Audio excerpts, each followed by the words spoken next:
የፋና ላምሮቱ ጋዜጠኛ አዳነ አረጋ የሰርግ ስነ ስርዓቱን ከአርሰናል ጋር አክብሯል። አርሰናል ከ22 ዓመታት በኋላ የእንግሊዝ ፕሪሚየር ሊግ ዋንጫ ማንሳቱን ተከትሎ ብዙ አርቲስቶች እንዲሁም ታዋቂ ሰዎች ሲያለቅሱ ደስታቸውን በተለያየ መንገድ ሲገልጹ እያየን ነው። እስኪ አይታይት እናደርጋቸዋለን። ወደ ጋዜጠኛ አዳነ አረጋ ስንመለስ የሰርግ ስነ ስርዓቱን በትላንትናው ዕለት ነበር ያደረገው። በሚገርም ሁኔታ አርሰናል ዋንጫ የሚበላ ቀን ነው እኔም ሰርጌን የማደርገው ሲል ነበረ። እንዳጋጣሚ ሆኖ ምኞቱ ተሳካለት። ያው ያሉት ይደርሳል እንደሚባለው ማለት ነው። ቸርተመኝ ቸር እንድታገኝ እናም ከልጅነቱ ጀምሮ ይወደው ይደግፈው የነበረው አርሰናል የእንግሊዝ ፕሪሚየር ሊግን ዋንጫ ከ22 ዓመት በኋላ ሲያነሳ ጋዜጠኛ አዳነ አረጋም ከወይዘሪት ቢታንያ መስፍን ጋር ድል ባለ ሁኔታ ሰርጉን ደግሶ ተሞሽሯል። አንድ ጨዋታ ሲቀረው የእንግሊዝ ፕሪሚየር ሊግ የ2025-26 ሻምፒዮን መሆኑን ያረጋገጠው አርሰናል በትላንትናው ዕለት ነበር እንግዲህ የመጨረሻውን 38ኛ ጨዋታ ተጫውቶ ዋንጫውን የሚቀበለውና ከፍ አድርጎ የሚያነሳው። እናም በትላንትናው ዕለት የአርሰናል ደጋፊዎች በጊዮን ሆቴል ቻምፒዮንነታቸውን ለማክበርና ዋንጫውን አንድ ላይ ለማንሳት ፕሮግራም አዘጋጅተው ነበረ።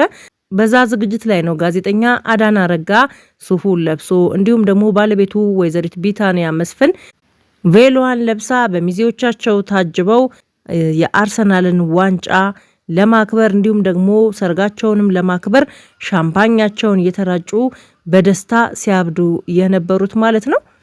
ጥንዶቹ የፍቅር ግንኙነት ከጀመሩ 4 ዓመታቸው ሲሆን በደማቅ ሁኔታ ነበረ ሰይፉ ፋንታሁንን ጨምሮ በርከት ያሉ አርቲስቶችና ታዋቂ ሰዎች ወደ ወይዘሪት ቢታንያ መስፍን ቤት የሄዱት ከ10 ወራት በፊት ነበረ እናስታውሳለን።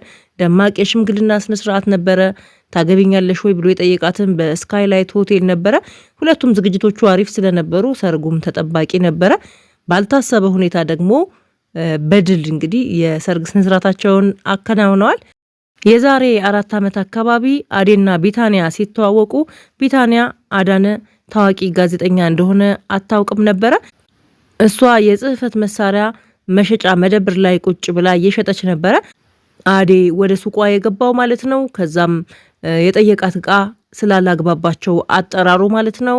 በዛ በስህተት የተጀመረ ግንኙነታቸው አድጎ ነው ከ4 ዓመታት በኋላ ከአርሰናል ጋር ሊሞሸሩ እየበቁት። ቀጣይ ዓመትም አርሰናል በድጋሚ ዋንጫውን አንስቶ እናንተም ደግሞ በልጅ ተባርካችሁ የክርስትናችሁ ቀን እንዲሆን እመኝላችኋለሁ። ወደ ሌሎች አርቲስቶች ጉዳይ ስናመራ ያሳለፍነው ማክሰኞ ሌሊት ጀምሮ ማለትም ሲቲ በበርንማውዝ ነጥብ ከጣለ በኋላ አርሰናል የ2025-26 የእንግሊዝ ፕሪሚየር ሊግ አሸናፊ መሆኑ መረጋገጡ ይታወሳል። ከዛች ደቂቃ ጀምሮ ወደ አደባባይ በመውጣት ህዝቡ ደስታውን እየገለጸ ይገኛል። አርሰናል አሁንም ሻምፒዮን ይሁን። አሜን። ሻምፒዮን ይሁን። አሜን። አርሰናል አሳልፈኝ አንተ ምጋልቀቅ አርሰናል ላሳይ ብሮ ከሰላምቲያ ቢያሬር ነጉ ምን ያለ ቢያሬር ነጉ ታግሼ ለተስፋ ቀን ጠብቄ ስንቱ ወያላ ተዳርቄ ብዙ ነገሮች አልፈዋል። ብዙ የእብደት የሚመስሉ ነገሮች አልፈዋል። ኳስ ህይወት ነው፣ ኳስ ጥበብ ነው፣ ኳስ ቤተሰብ ነው የሚባለውን ነገር በተግባር አሁን ነው ያየነው። አርቲስቶቻችንን በተለያዩ ቦታዎች ላይ ደስታቸውን ሲያከብሩ አይተናቸዋል። አስጌ አሁንም ማመን አልቻልኩም፣ አሁንም ሊወጣልኝ አልቻለም በማለት በተደጋጋሚ ትላንትናም ሲያለቅስ ነበረ፣ ቪዲዮዎችን ሲፖስትልን ነበረ። አስጌ ብቻ አይደለም ያላለቀሰ የአርሰናል ደጋፊ በጣም ጥቂት ነው ማለት ይቻላል። ባልተጠበቀ ሁኔታ ነው በርንማውዝ ሲቲን ነጥብ ያስጣለው። ብዙዎች የጠበቁት ነገር አይደለም።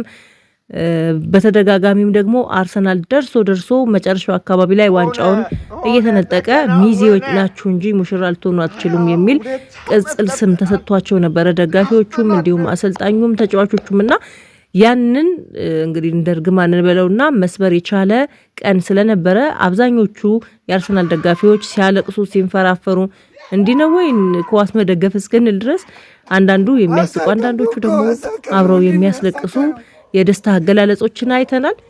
ሄኖክ ድንቁም ሲያለቅስ አይተነው ነበርና ለምን አለቀስክ ተብሎ ሲጠየቅ የሰጠው ምላሽ ስሙ። ባለፈው አርሰናል ዋንጫ ሲያነሳ ለምን ነበር ያለቀስከው? ምን አንገባሽ አንቺ? በዘፈን አታለቅሽም፣ በፊልም አታለቅሽም። እኔ ደግሞ በኳስ አለቅሳለሁ። ገና ደግሞ 22 ዓመት የጠበቅነውን ዋንጫ ነገ እሁድ ስናነሳው ደግሞ ከዚህ በላይ አለቅሳለሁ። አርሰናል ቀጣይ አንድ ጨዋታ በቻምፒዮንስ ሊግ መድረክ ይቀረዋል። የፍጻሜ ጨዋታ ከፒኤስጂ ወይም ፓሪስ ሰን ጀርመን ጋር ይቀረዋልና ያን ቀንም ዋንጫውን የሚያነሳ ከሆነ ይህንን ደጋፊ ማየት ነው። እንግዲህ አርሰናል በዘመኑ የቻምፒዮንስ ሊግ ዋንጫ በልቶ አያውቅምና ከበላ የመጀመሪያው ነው የሚሆነው። በጣም ታሪካዊ ነው።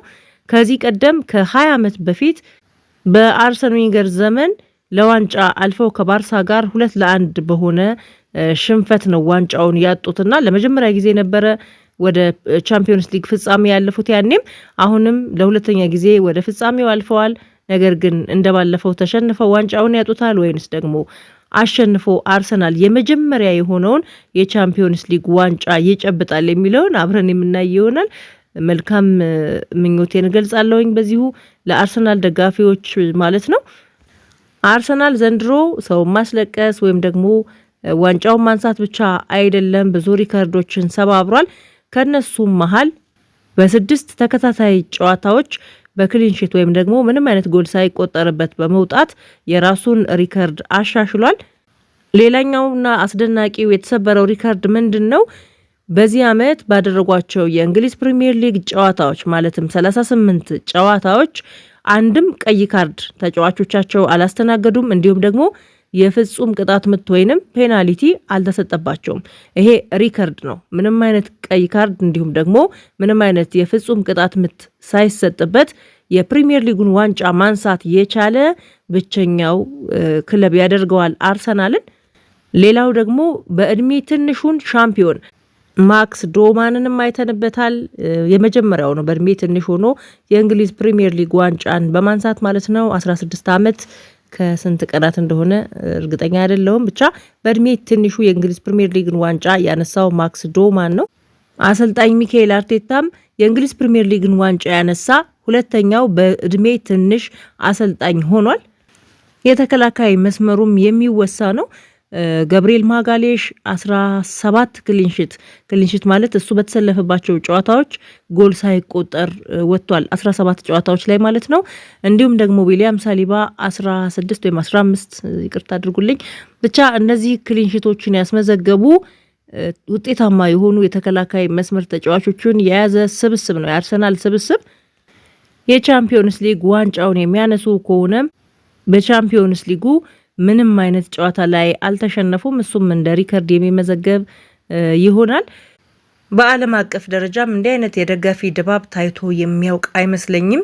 በሀገራችን ኢትዮጵያም እንደምታውቁት ነው ከማክሰኞ ሌሊት ጀምሮ ሲቲ ነጥብ መጣሉን ተከትሎ አርሰናል ቻምፒዮን መሆኑ ከታወቀ በኋላ ብዙ ነገሮችን አይተናል። ግን ስፖርታዊ ጨዋነት በተሞላበት መልኩ መሆኑ ደግሞ ደጋፊውን ያስመሰግነዋል። ቀጣይ ዓመትስ እንግዲህ ማን ዋንጫውን ያነሳል ብላችሁ ትገምታላችሁ? እኔ አርሰናል የሚደግም ይመስለኛል። እስኪ ኮሜንት ላይ አስቀምጡልኝ። ተጎድተናል። በልጅነታችን የተጎዳ በዚህ ጉዳይ በልጅነታችን የኔ መድኃኒዓለም አሳከው።